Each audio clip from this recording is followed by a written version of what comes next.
All right, so Neil, we're going to go down because we're talking the difference really between a dynamic and a static stretch, and so when you need to be using each one and how. Yes, exactly. So they both have their place, but you want to know when to do them. Static stretching, all that means is, for right now, we're going to use the hip flexors as an example, because in that seated position, my hip flexors are going to be tight all the time. So this is a really big stretch for me, okay? You can do it one of two ways. I can just lean forward here, feel a nice stretch by elongating the hip flexor like this, okay? Or I can come back a little bit, posterior tilt my pelvis, and I actually press against that hip flexor. So just turning my pelvis upwards, I'll feel a nice stretch right here. Holding this stretch for around a minute would be a static stretch. Because around the 15-20 second mark, I'm actually going to feel like it's kind of releasing, and I'll feel that stretch.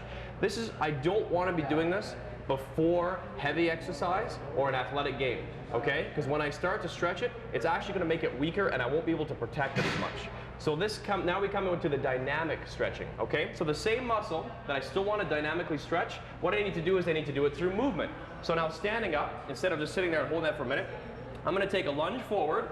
I'm going to bring my arms up this way, which is lengthening that hip flexor, and I can even go as far as just a slight tilt to the side, which again will feel just a little bit more of a stretch. I hold that for maybe 1 or 2 seconds, and I move on afterwards. I actually be twisting away from the open hip. Oh yeah, that's perfect, yeah, exactly. Sorry, yeah, go in the same direction. Perfect. Yeah. And then you would take your step forward, lunge right through, up and away. Perfect. That's before game, before exercise. Before the other exercise, one is after. before your game, that's what you want to be doing. You want to loosen up the muscles through movement. You don't want to sit and hold. That actually will cause injuries, if anything.